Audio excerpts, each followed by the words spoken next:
Sean Diddy Combs, looking to suppress evidence in his federal trial. Senior investigative correspondent Aaron Katersky is back with the story. Good morning again, Aaron. And to you, Michael. You'll remember federal agents from Homeland Security investigations were hardly shy when they raided Sean Combs' opulent homes in Los Angeles and Miami, guns drawn.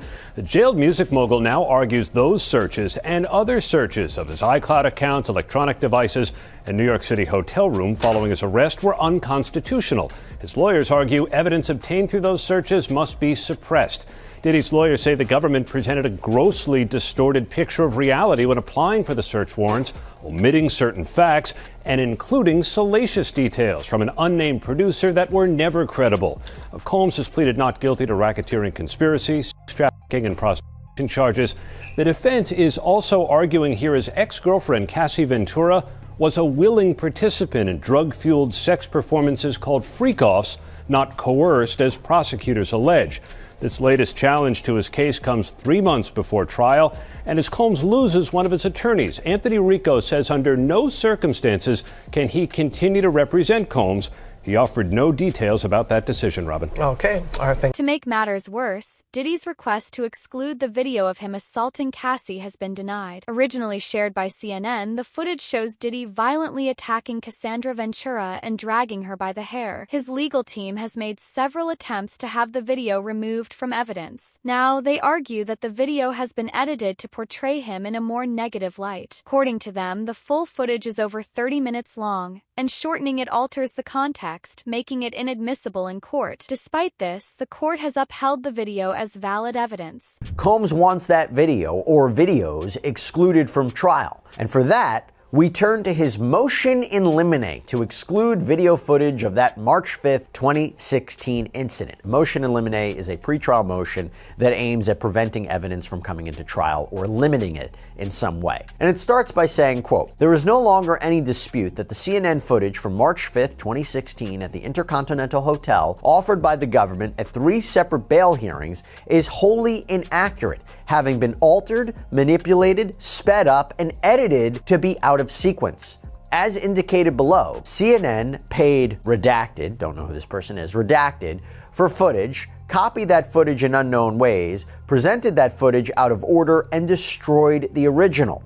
Accordingly, all the footage from CNN is inaccurate and inadmissible. As for the 2 items of footage filmed by an iPhone 6, those pieces of footage are inaccurate and inadmissible as well for the reasons set out below." Now Let's talk about the showdown in the courtroom over the bombshell video allegedly showing Sean Diddy Combs beating his then-girlfriend Cassie Ventura. Now, Diddy's lawyers are arguing to exclude the footage from the rapper's upcoming sex trafficking trial. Legal contributor Brian Buckmeyer joins us now with more on what this could mean for the high-profile case.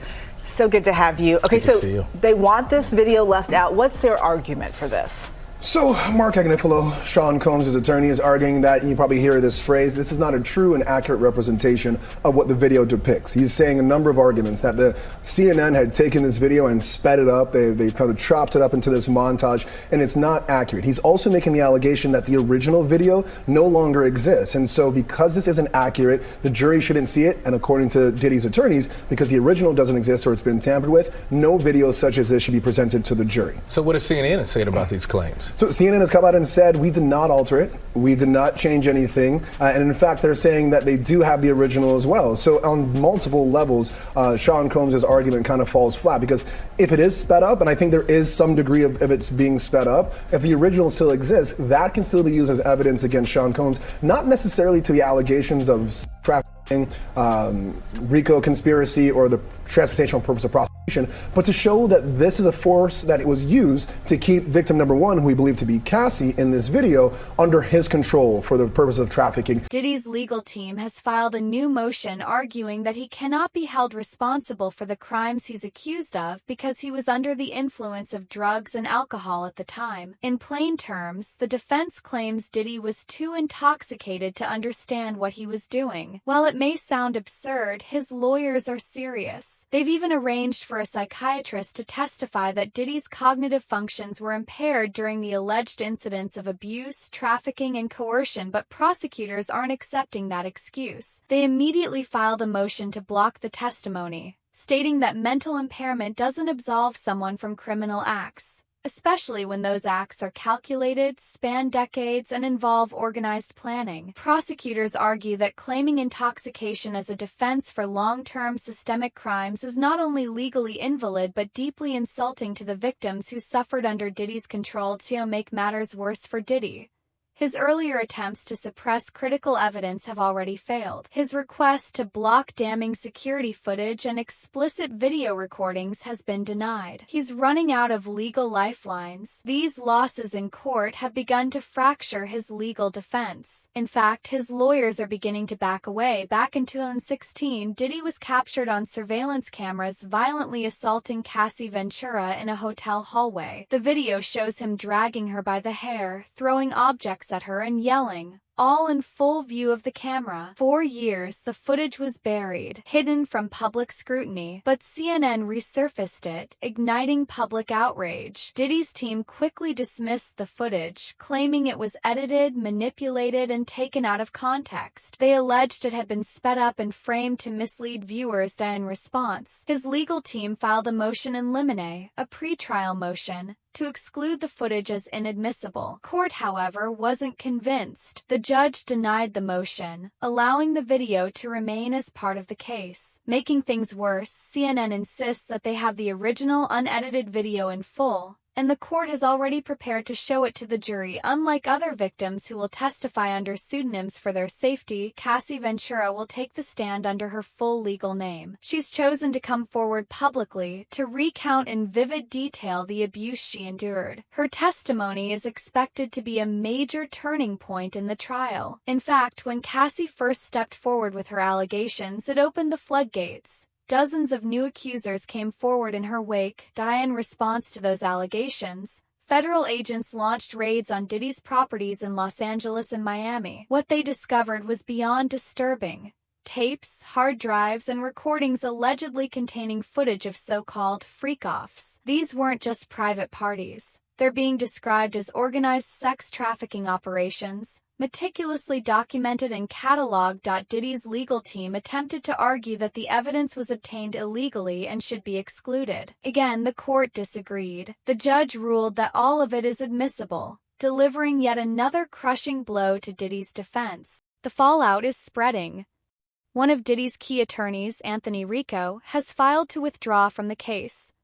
In his filing, he stated that he could not continue representing Sean Combs under any circumstances, citing standards set by the American Bar Association. In legal terms, this usually means the attorney has seen evidence that makes continued representation impossible. It's a damning signal of what lies within the case files. Adding to the damage, Diddy's longtime entertainment law firm, Grubman, Shire, Mycelas & Sachs, also severed ties. After more than 2 decades representing him, they've officially dropped him. Rumors suggest that high-profile clients like Lady Gaga threatened to leave the firm unless they cut ties with Diddy. The scandal has reached the upper echelons of celebrity culture, and people are scrambling to disassociate. Usher's name has resurfaced in this chaos, bringing new scrutiny to his past. When he was just 13, Usher lived with Diddy, something that at the time was framed as mentorship. Today, that arrangement is being re-examined as something far more sinister. In newly unearthed footage, Diddy is seen speaking casually about sharing a bed with Usher, reminiscing about their mornings together, mentioning Frosted Flakes, and joking about wrestling. These clips, once dismissed as eccentric, now raise deeply troubling questions. In light of the current trafficking and abuse allegations, the tone and content of those old interviews are being viewed through a new, darker lens. Usher himself has given interviews hinting at troubling experiences during his teenage years.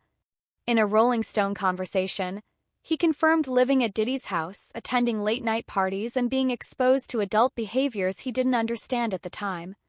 Though he stopped short of calling it abuse, the implications were clear. Prosecutors are expected to call Usher to the witness stand, not just as a character reference but possibly as someone who may have been groomed.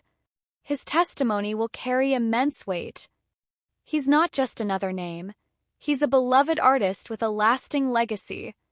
His words could shift public perception and jury sentiment in a powerful way, and there's more. Usher's own past is now being re-examined in the context of Diddy's alleged behavior. In the years following his teenage association with Diddy, Usher faced his own sexual misconduct allegations. Most notably, he paid over $1 million to settle a lawsuit from a woman who claimed he knowingly transmitted an STD to her. The details of that case, emotional trauma, physical symptoms, and multiple sexual partners, add yet another disturbing layer to this sprawling saga. This wasn't a one-time mistake. It was a domino effect, and the first piece may have fallen inside Diddy's house. Former insiders like Gene Deal and Jaguar Wright have come forward to confirm long-suspected rumors. According to them, Diddy's infamous parties weren't just wild, they were predatory. Drugs, underage attendees, and hidden cameras were all part of the scene. Everything was recorded. Everything was stored. Now, with the infamous freak-off tapes being submitted into evidence, it's clear what happened behind closed doors wasn't casual or chaotic. It was deliberate and organized. And if Usher confirms what many have long suspected, this trial won't be limited to Cassie's accusations. It will expose a decades-long system of exploitation and control. This is why prosecutors fought hard to keep the footage in. It's why the judge refused the defense's motion to suppress the video. And it's why Diddy's attorneys are now distancing themselves from the case. Because this trial isn't about a single incident anymore. It's about a legacy of silence, manipulation, and unchecked power finally unraveling. The courtroom isn't just watching Diddy fall, it's witnessing the collapse of an era. An entire industry that shielded its stars and silenced victims is being dragged into the spotlight. Behind the velvet ropes and flashing lights was a system built on coercion. Young artists were promised fame, but in return they had to stay quiet. Parties blurred into manipulation.